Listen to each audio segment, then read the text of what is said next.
വിറകെടുത്താൻ വിറകെടുത്തു വിറകെടുത്തു വിറകെടുത്തു. എന്തെങ്കിലും മനസ്സിലായോ കൂട്ടുകാർക്ക്? ഇത് തെറ്റാതെ വേഗത്തിൽ ചെല്ലാൻ സാധിക്കുമോ? എന്തായാലും ഈ ശ്ലോകത്തിന് പിന്നിൽ ഒരു കഥയുണ്ട്. അതെന്താണെന്ന് കേട്ടു നോക്കാം. ഒരു ദിവസം ഒരാൾ കാട്ടിലൂടെ യാത്ര ചെയ്യുകയായിരുന്നു. സന്ധ്യയായപ്പോൾ അയാൾ ഒരു സത്രത്തിൻ്റെ അടുത്തെത്തി. ഇന്ന് യാത്ര ചെയ്യാൻ പറ്റില്ല എന്ന് മനസ്സിലാക്കിയ അയാൾ സത്രത്തിൽ തങ്ങുവാൻ തീരുമാനിച്ചു. രാത്രിയായപ്പോൾ അയാൾ സത്രത്തിൽ നിന്ന് ആഹാരവും കഴിച്ച് ഉറങ്ങാൻ കിടന്നു. തണുപ്പുള്ള കാലമായതിനാൽ രാത്രി കുറെ കഴിഞ്ഞപ്പോൾ അയാൾ തണുത്ത് വിറയ്ക്കാൻ തുടങ്ങി. ഉറങ്ങാൻ പറ്റാതെയായി. അവസാനം അയാൾ എഴുന്നേറ്റ് തണുപ്പ് മാറ്റാൻ എന്താണ് മാർഗമെന്ന് നോക്കി. അപ്പോൾ അയാൾ അവിടെ കുറച്ച് വിറകുകൾ അടുക്കി വച്ചിരിക്കുന്നത് കണ്ടു.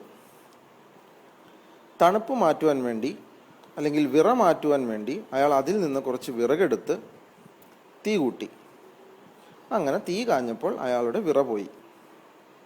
ബാക്കി വന്ന വിറകുകൾ അയാൾ അവിടെ തന്നെ അടുക്കിപ്പെറുക്കി വെച്ചു. ഇതാണ് ഇവിടെ പദ്യരൂപത്തിൽ അവതരിപ്പിച്ചിട്ടുള്ളത്.